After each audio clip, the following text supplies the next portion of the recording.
All right, so what we have in the United States, especially in the South, we had peccaries.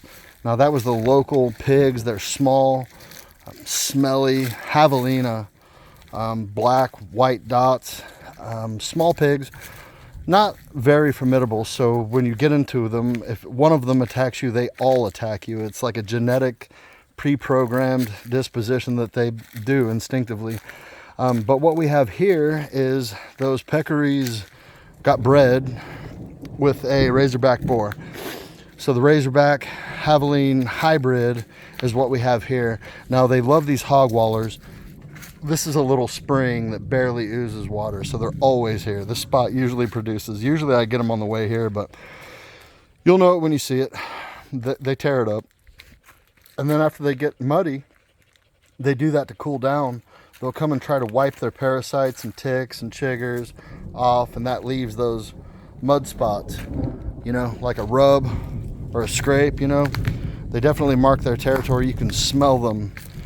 I wish we had smell-o-vision right now, but anyways, so the problem is when you get into a pack of them, if you're going to try to hunt them, you need to be aware, because they still have a little bit of that peccary javelina fight or flight response. So sometimes they'll peel one off or two off, and they'll come around behind you, or they'll try to flank you. I had one charge me. I dropped 3 of them, peeled off. It wasn't a boer, it was a sow.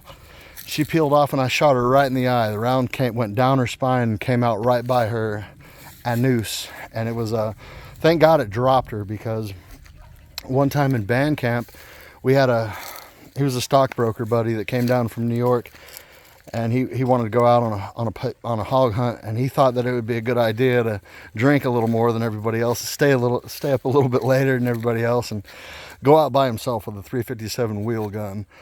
And he did, and he found him. And when he came back bleeding, he almost had to be medevaced, because it looked like somebody took a box knife or a razor blade and just ran it right up his butt cheek. It was such a clean cut. I was amazed how clean and precise the cut was. And I mean, he was a big dude. He was about 6'2".